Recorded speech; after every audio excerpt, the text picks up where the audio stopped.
Hello everyone, I'm 8th Legislative District State Representative brad-Klippert. In this legislative video update, I will provide you with a session preview of some of the major issues you can expect us to address in the coming weeks and months. Thank you so very much for taking your time to watch this video update. Well, it's time for us to roll up our sleeves and get to work and take care of business. Today is the first day of the 2018 regular session. Legislative sessions during even-numbered years are only 60 days in length, including weekends and holidays. This session is scheduled to end March 8th.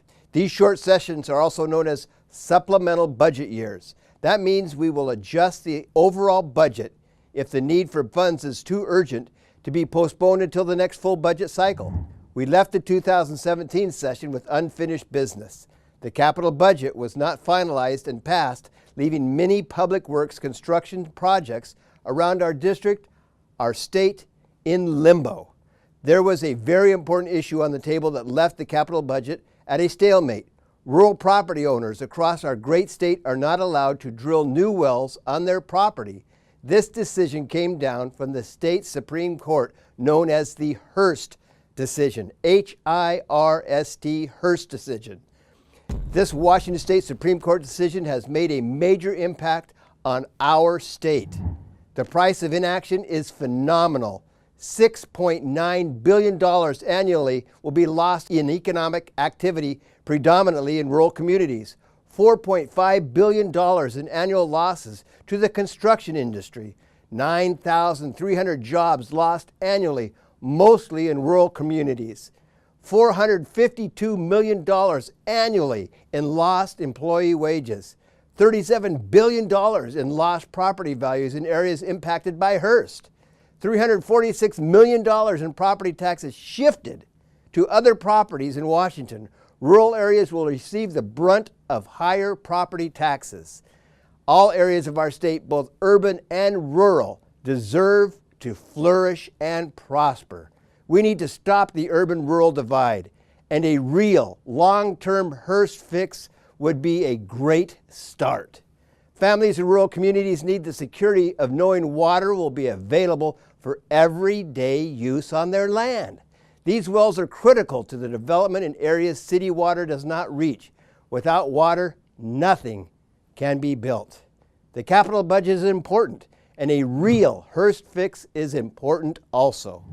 The Supreme Court ruling known as the McCleary decision will also be on the agenda again in 2018. In 2017, from both parties dramatically increased school funding without increasing the tax burden statewide. Here's what we accomplished. By allowing most of the state's fast-growing tax collections to K-12 education, the legislature increased school funding by $8.4 billion since 2013. These increases will be maintained into the future and will continue to grow another $4.6 billion in 2019 through 2021. The reason we continue to work on McCleary is this. This fall, the Washington State Supreme Court declared our plan met the demands of McCleary decision to fully fund basic education. However, the High Court believes the timeline in which we implemented our funding plan is inadequate. The Washington State Supreme Court would like us to implement $1 billion of this funding plan by the start of the 2018-19 school year, not the 2019-20 school year as we had envisioned. This recent order from the Washington State Supreme Court has put McCleary back on the agenda again.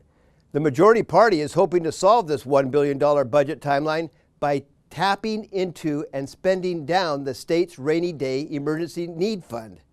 There will need to be bipartisan support and a vote of 60% to use the state's rainy day emergency fund for this type of scenario. Why? Because this fund needs to be reserved for true fiscal emergencies like fires, floods, landslides, earthquakes, to mention just a few.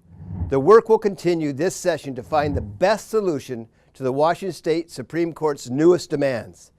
But it needs to be a wise, common sense solution, not just a hasty, ill-advised decision. Throughout the legislative session, I hope you will take the time to call, email, or visit me in Olympia. I welcome your thoughts and concerns on issues before the legislature. I look forward to working with you and for you. I know we don't always agree on everything all the time, but I want you to know I value hearing from you. I enjoy those respectful dialogues even when we don't agree with each other. Thank you again for the opportunity and the honor to serve you, your family, and our community as your state representative. May God richly bless you all. Have a great Washington Day.